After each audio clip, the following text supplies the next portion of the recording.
Good morning friends. आज मैं class 10th का आपको मैथ का प्रायिकता या प्रोबेबिलिटी लेसन 14.1 लेके आया हूं एग्जाम्पल नंबर 9 का। इसमें क्या दिया है कि हरप्रीत दो भिन्न भिन्न सिक्के को एक साथ उछालती है। मान लीजिए एक सिक्का 1 रुपए का है तथा दूसरा सिक्का 2 रुपए का है। इसकी क्या प्रायिकता है कि वह कम से कम एक चित्त प्राप्त करेगा। ठीक है, तो इसमें आपको बता दूं ये हमारे दो सिक्के हैं, समझ लीजिए। एक 1 रुपए का है और एक 2 रुपए का है। ठीक है, ये सिक्के हैं दो। जब भी हम उसको उछालेंगे या तो हेड हेड आएगा या टेल टेल आएगा, या जो है हेड टेल आएगा या टेल हेड आएगा। इस तरह से अगर आप उछालेंगे तो ऐसा आएगा। चार तरह से चार प्रायिकता आएगी दो सिक्कों का। तो मैं ये आपको ये बता दूं कि यहाँ पे हमने मान लिया है चित्त के लिए यच है और पट के लिए हमने टी लिया हुआ है। ठीक है, अब यहाँ पे क्या करेंगे, परिणामों की कुल संख्या लिखेंगे। परिणामों की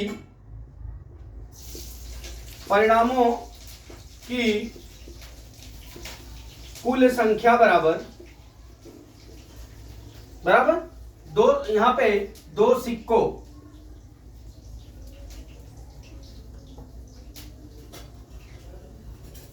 सिक्कों के परिणामों की कुल संख्या कितना हो जाएगी।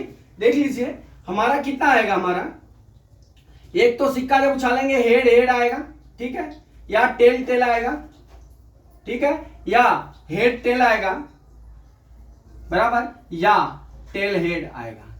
ठीक है, इस तरह से हमारा जब सिक्का उछालेंगे तो कितने परिणाम प्राप्त होंगे, 1 2 3 4, टोटल कितने परिणाम प्राप्त हुए हमको, 4 परिणाम प्राप्त हुए। ठीक है, अब क्या कर रहा है, अब हम निकालेंगे ई के अनुकूल परिणामों की संख्या।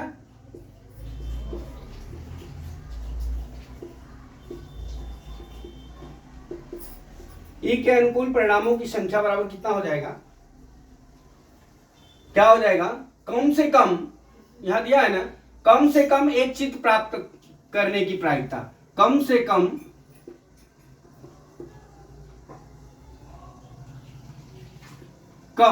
एक चित्त प्राप्त करने की